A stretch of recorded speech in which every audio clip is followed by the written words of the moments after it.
Chapter 4 of The Car. The car seemed done. Terry had lost track of time.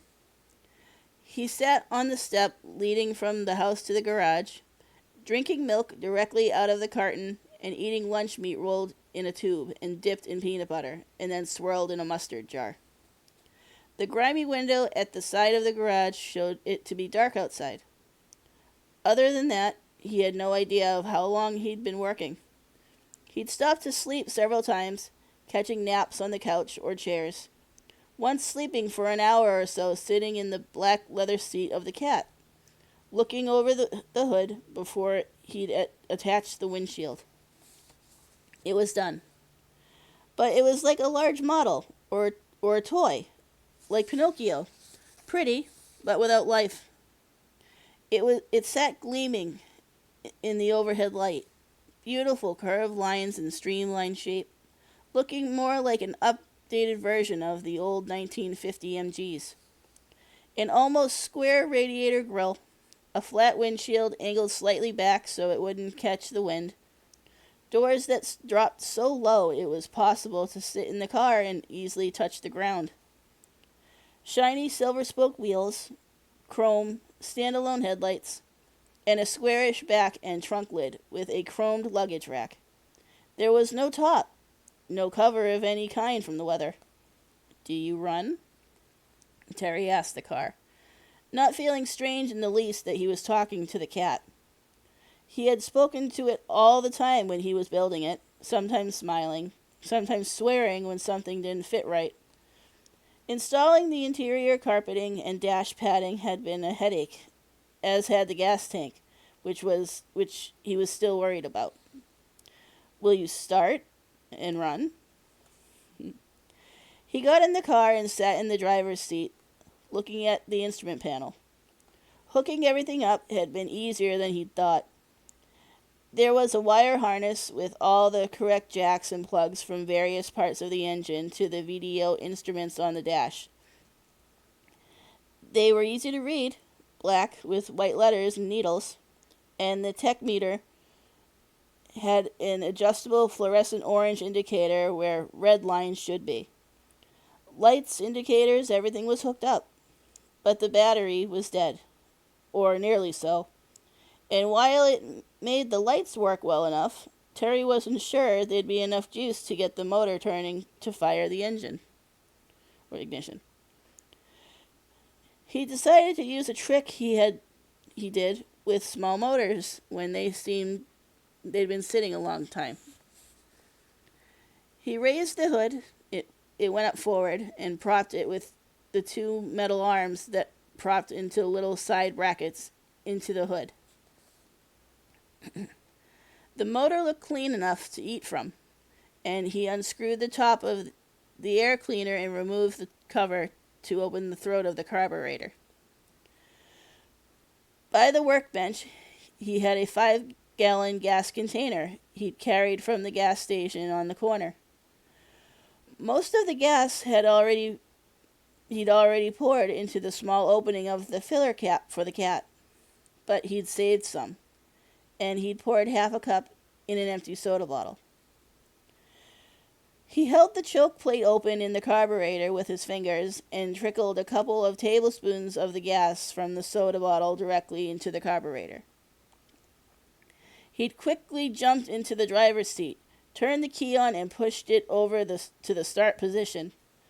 The motor growled lowly, hesitated, seemed to almost stop, and then fired with an explosion, shooting a spurt of flame out the top of the carburetor that lit up the whole interior of the garage and made Terry jump 4 inches out of the seat. Then it died. But before it died, it turned over 6 or 7 times.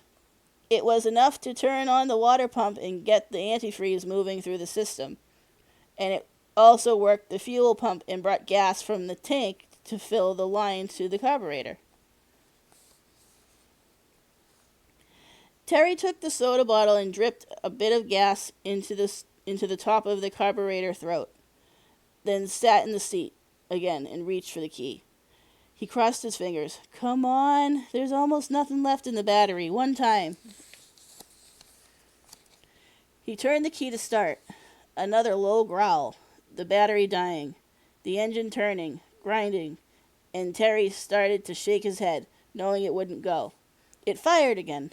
Shot shot flames out the top of the carburetor as it had at first, but this time it sucked gas from the line back down and pulled air in, and the motor started with a bellowing roar out the glass-packed straight-line muffler.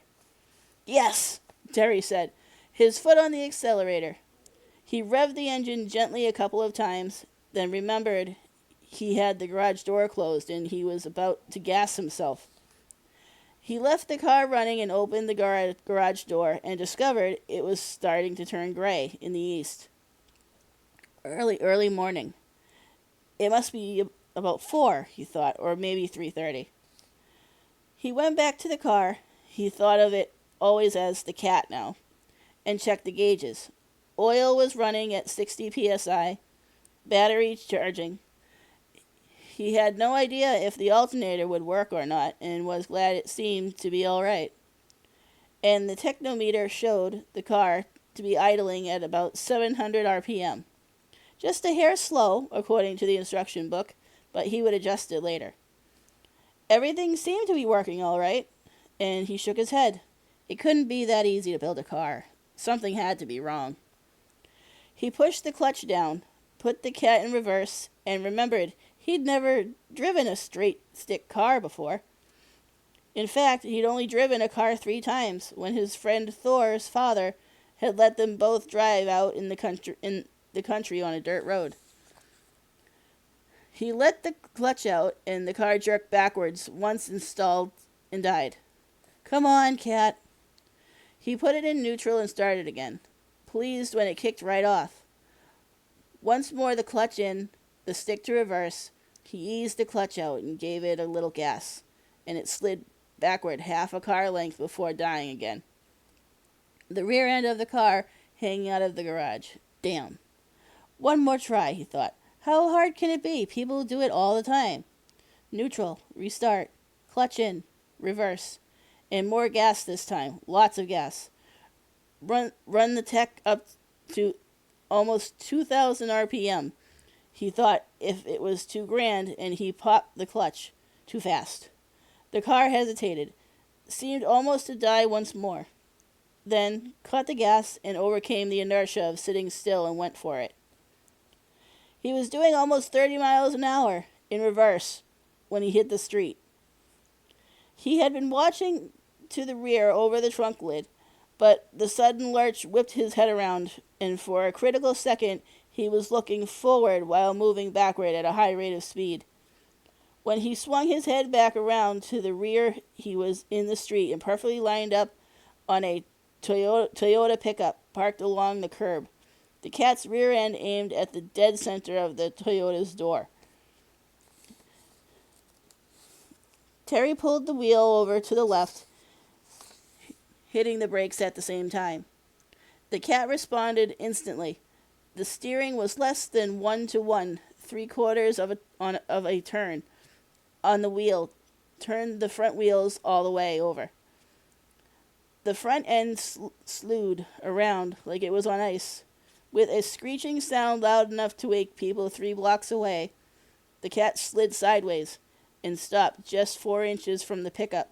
Nose to tail, hung there for half a second while Terry slammed the clutch in, jerked the stick into first, tromped the accelerator down. What magazine article had taught him that? And popped the clutch. The Cat held half a beat. Then the gas caught, and the rear wheels squealed. Just a squeak, and Terry was moving forward like he'd been driving all his life. It was a shade soft in the back. The jerk forward changed the center of gravity and threw some of the weight back, and the Cat began to fishtail. Terry started to correct, but the direct steering was fast, too fast, and it worsened the situation until within 50 feet the Cat threatened to swerve violently. He let up on the gas, unconsciously selecting the right corrective technique, and the Cat lined out, headed up the middle of the street. He wrapped it up to 20 or so, The pipes were really loud in the still morning between the rows of houses. Worked the clutch and caught second. He was already getting smoother on it, and let the cat line out while he gave it a little gas. It did more than turn fast. According to the manuals, the car weighed only 1,800 pounds.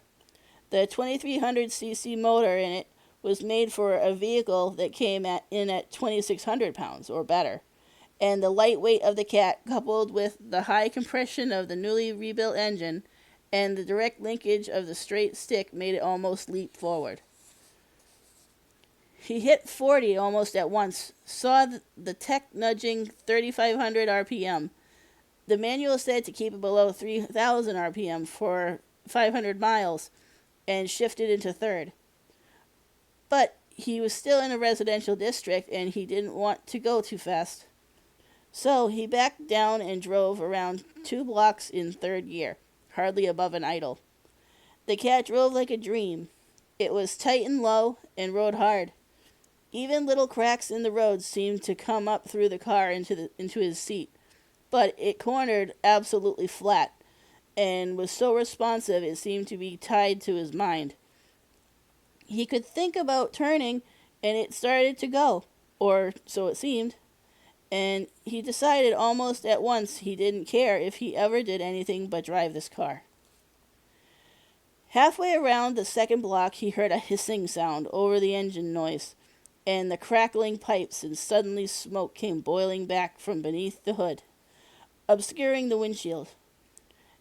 At the same time, the engine started to miss, and the cat began to jerk and nearly stopped. What the? He shifted down, almost lost it as the cat stopped dead. Then it surged again, as the engine caught some more life, and he limped back to the garage in low gear, at 5 miles an hour or less. Smoke pouring out of the hood. Terry leaning out the side to see around the windshield.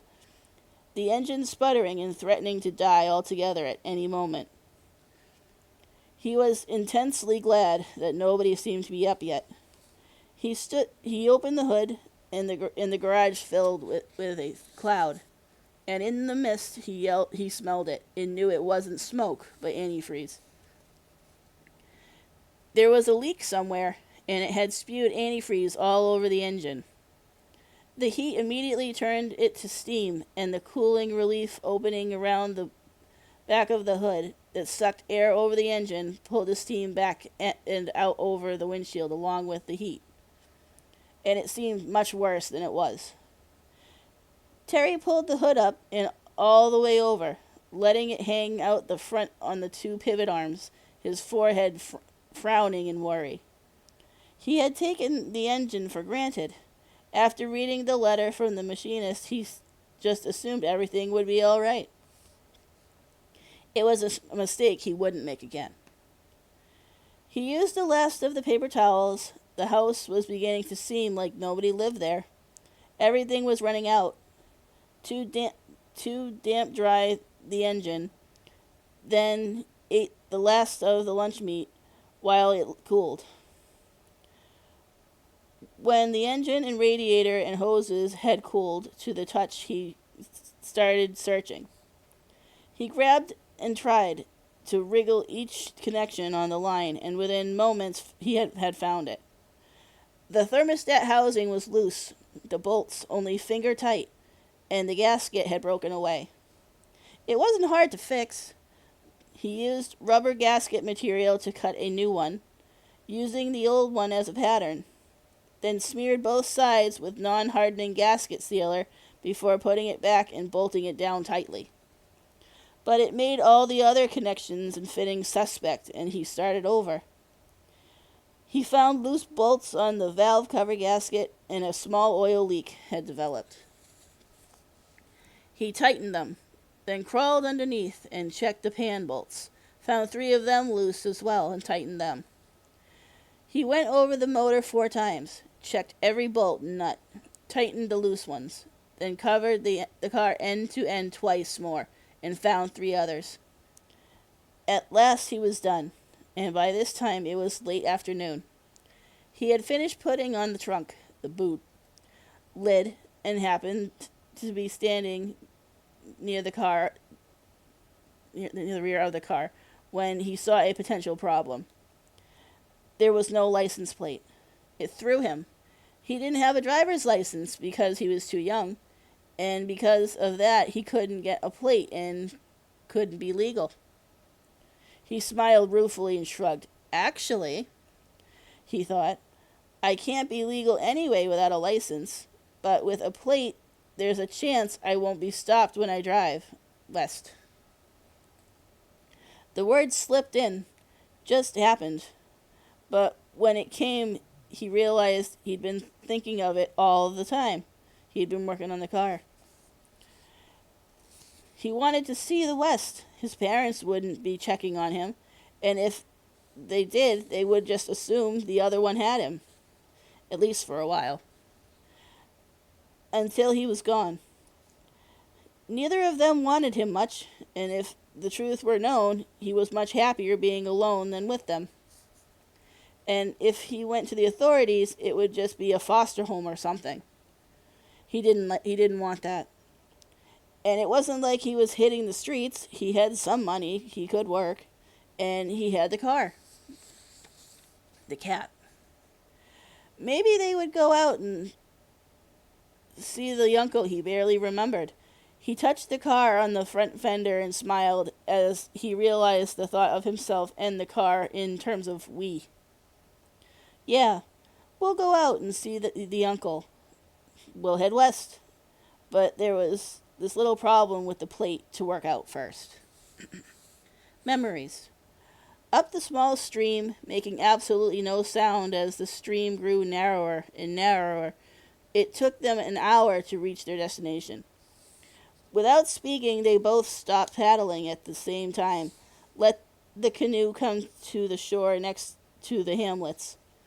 In truth, not even a hamlet. During the intelligence briefing, it was called a hamlet, but that was a misnomer. Really, it was a collection of grass and leaf shacks along a river with no electricity, no water, no sewers, and exactly 31 people who spent the force of their entire lives trying to make a living out of nearby rice paddies. It was not possible. The rains came wrong or didn't come at all. The war came wrong at all the time. Disease hit the rice and the babies kept coming. And there was never enough rice to keep them anything other than thin.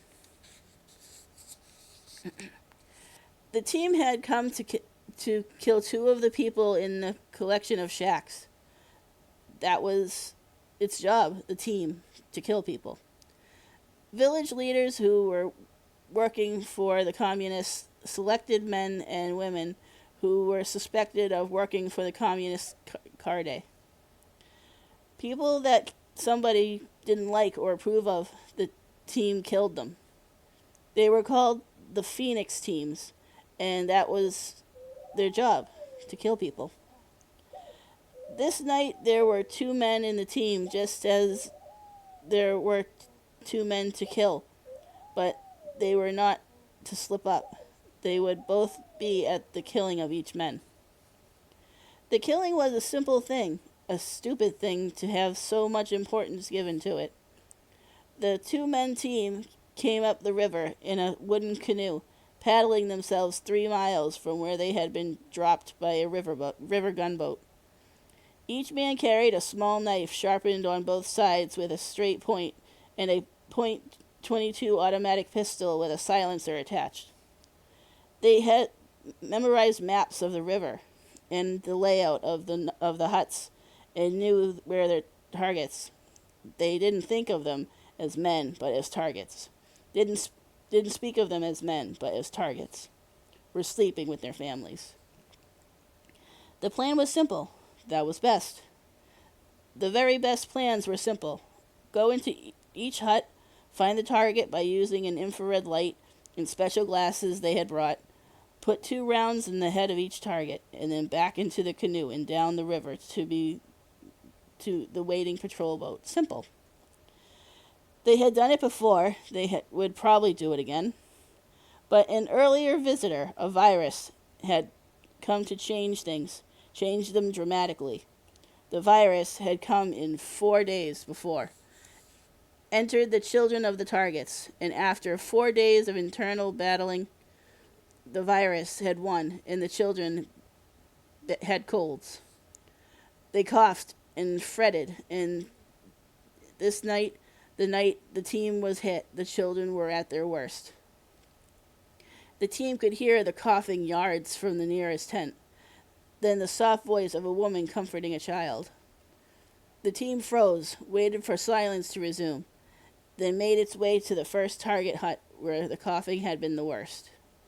They did not pause at the door to silhouette themselves, but stood to the side and rolled quickly in, using the light and glasses to locate the right sleeping pallet.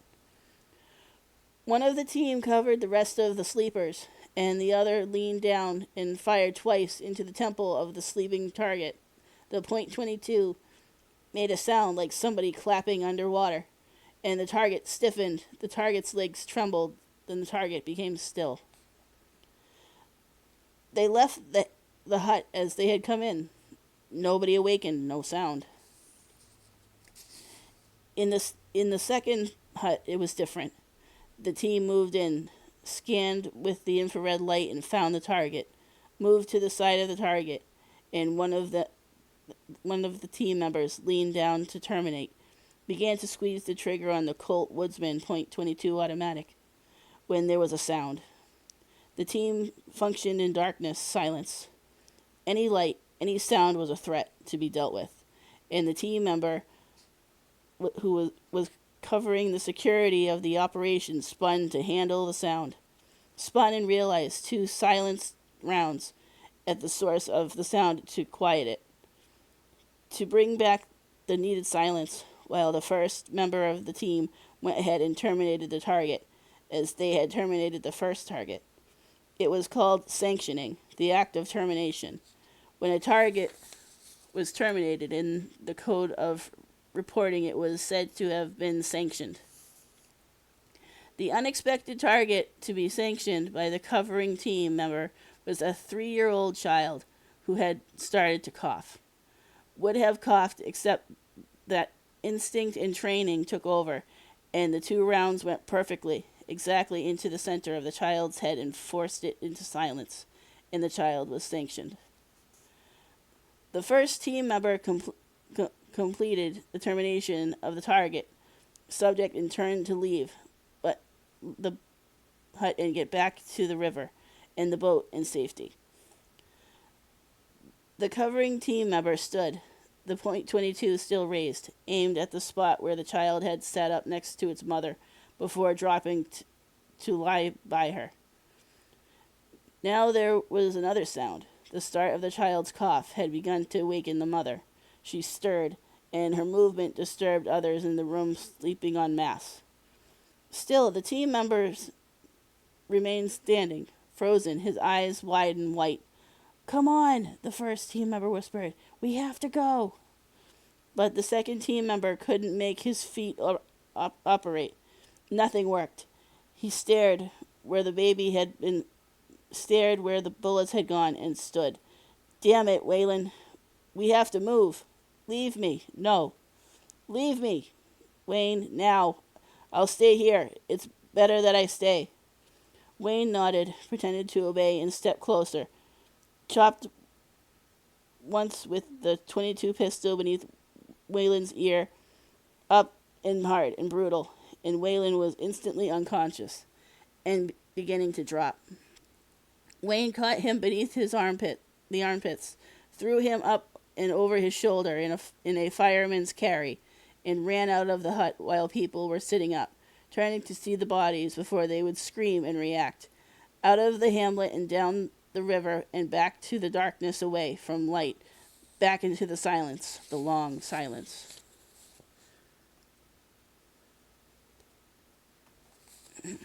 Waylon.